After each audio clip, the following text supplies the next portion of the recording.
Hello everyone. आज मैं आप लोगों के साथ शेयर करने वाली हूँ सक्सेस स्टोरी एक लड़की की। समायरा एक बहुत स्ट्रॉन्ग गर्ल है और इन्होंने कैसे इतनी वर्स्ट सिचुएशन को अपनी लाइफ में हैंडल किया और द सीक्रेट का यूज़ करके वो इस सिचुएशन से बाहर निकले है। मैं आपको बोल रही हूँ वो बहुत स्ट्रॉन्ग गर्ल है, क्योंकि जब आप उनकी कहानी सुनोगे तो आपको खुद यकीन हो जाएगा। तो समायरा दिल्ली के पास किसी गांव में रहती है और उनके फैमिली मतलब मिडिल क्लास टाइप की ही थी, कुछ ज़्यादा उनके पास पैसे नहीं थे। तो उनकी एजुकेशन वगैरह कंप्लीट हो चुकी थी, उनकी कॉलेज डिग्री कंप्लीट हो चुकी थी और उनके पापा के ऊपर बहुत प्रेशर था कि अब तो अपनी बेटी की शादी करो, इतनी उम्र की हो गई, कब तक इसकी शादी करोगे। और उस वक्त समायरा जो है जॉब की प्रिपरेशन कर रही थी, बट उसका कहीं पे सिलेक्शन नहीं हुआ था। वो भी अपने पापा और मम्मी के उनके प्रेशर के चक्कर में कि चलो कोई बात नहीं, मैं शादी कर लेती हूँ। बट समायरा की जो ना ख्वाहिशें ऐसी थी कि कोई पर्सन उसकी लाइफ में आए जो उसे एक प्रिंसेस की तरह ट्रीट करे, एक रानी की तरह रखे, उसकी हर ख्वाहिश पूरी करे, उसे घुमाने ले जाए। वो हमेशा से ऐसा मतलब अपनी लाइफ में एक लाइफ पार्टनर चाहती थी। बट जब उनकी शादी हुई 2 महीने तक तो उनकी लाइफ में सब कुछ सही चला, बट उसके कुछ टाइम बाद उनके जो हस्बैंड है वो डेली ड्रिंकिंग करते थे। तो वो घर आके उनसे लड़ाई करने लग गए, वो उनसे पैसे मांगने लग गए। तो वो जो उनको मायके से जो थोड़े बहुत पैसे मिलते थे वो भी उनके हस्बैंड उनसे ले लेते थे और उनके साथ में ऐसी बहुत सारी प्रॉब्लम चलने लग गई। तो धीरे धीरे उनके हस्बैंड की ड्रिंकिंग इतनी ज़्यादा बढ़ गई कि वो उसके साथ मारपीट करने लग गए थे। तो ये प्रॉब्लम जो है समायरा ने अपनी फैमिली वालों से शेयर करी, बट उनकी फैमिली भी इतनी बुरी सिचुएशन में थी कि वो भी उनको सपोर्ट नहीं कर पा रही थी। उनके पापा जी की जो तबीयत बहुत ज़्यादा ख़राब होने लग गई थी एंड उनके भाई के पास भी कोई जॉब नहीं थी। तो समायरा जो है बहुत टेंशन में आ गई थी कि अब कैसे क्या हो। तो वो इस चीज़ को ना अपने दोस्तों से शेयर कर पा रही थी। वो इस सिचुएशन से बाहर निकलना चाहती थी, क्योंकि वो कभी भी ऐसी लाइफ नहीं चाहती थी जहाँ उनको कोई मारे पीटे, क्योंकि उनका सपना था कि उन्हें एक प्रिंसेस सा ट्रीटमेंट मिले।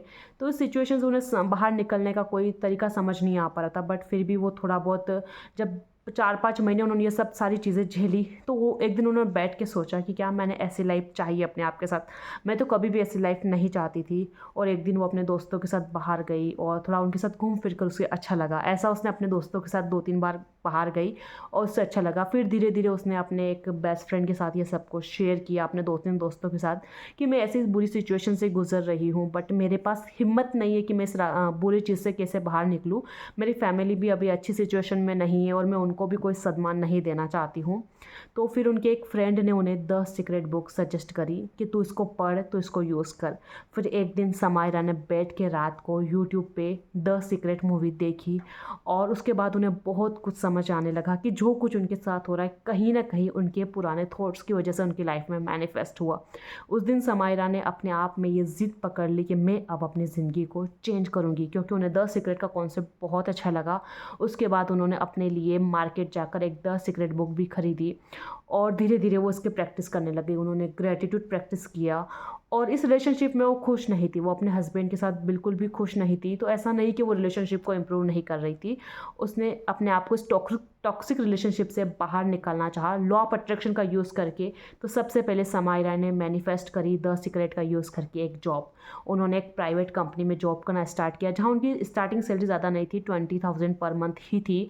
बट फिर भी ये काफ़ी थी कि वो अपने हस्बैंड से अलग रहे। तो फिर समायरा ने क्या किया, जब उन्हें जॉब मिल गई तो वो एक अलग जगह पर जाकर रहने लग गई और उन्होंने अपने हस्बैंड के साथ डिवोर्स जो है कोर्ट में जाके फाइल कर दिया। अब उनका डिवोर्स केस वहाँ पे चल रहा था और साथ में समायरा जो है जॉब करने लग गई थी और वो द सीक्रेट का पूरा यूज़ कर रही थी, ग्रेटिट्यूड प्रैक्टिस कर रही थी। वो अपनी एक ड्रीम लाइफ को विजुलाइज करने लग गई थी कि उनकी लाइफ में वाकई में एक ऐसा पर्सन आ चुका है जो उनको एक बहुत अच्छी लाइफ दे रहा है, उनको प्रिंसेस ट्रीटमेंट कर रहा है, उनका बहुत ख्याल रख रहा है।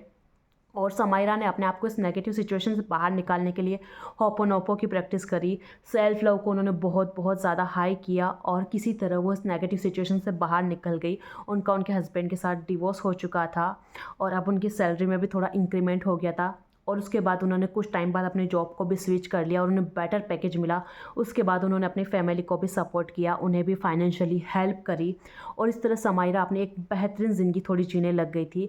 उसके बाद जब उन्होंने सोचा कि अब ये सब कुछ ठीक हो चुका है तो एक अच्छे लाइफ पार्टनर को क्यों नहीं मैनिफेस्ट किया जाए, फिर उन्होंने लॉ ऑफ अट्रैक्शन का यूज़ करके उस पार्टनर की सारी जो क्वालिटीज़ थी उसके अंदर वो एक पेज पे लिखी और वो ऐसे विजुलाइज करने लगी कि उनकी लाइफ में एक ऐसा पर्सन है जो उनको ऐसे ही ट्रीट करता है। कुछ टाइम के बाद उन्हें जो उनकी ऑफिस में एक बॉय मिला, मतलब कि वो वहाँ पर उन्हीं के ऑफिस का था, बट वो किसी और जगह काम करता था।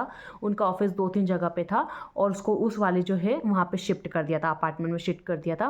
तो फिर उनकी थोड़ी बहुत बातचीत पड़ी और 6-7 महीनों तक वो ऐसे ही नॉर्मली दोस्त रहे। फिर धीरे धीरे वो थोड़े क्लोज आने लग गए और जब उनकी बातचीत हुई तो उन्हें लगा कि हाँ, वो एक दूसरे के लिए स्पेशल है और उनमें ज़्यादातर बातचीत बढ़ती गई। फिर उन्हें एक दूसरे से प्यार भी हुआ और समायरा ने महसूस किया कि उस पर्सन के अंदर वो सारी क्वालिटीज़ है जो उन्होंने उस पेज पे लिखी थी, वो मैनिफेस्ट करना चाहती थी। वो पर्सन बहुत इंडिपेंडेंट था, अपनी फैमिली की केयर करता था, वुमेंस की रिस्पेक्ट करता था और मोस्टली समायरा की बहुत बहुत रिस्पेक्ट करता था। फिर समायरा उन दोनों ने एक दूसरे को डेट करना शुरू किया और फाइनली 6 मंथ की डेट करने के बाद उन दोनों ने फिर से शादी करी।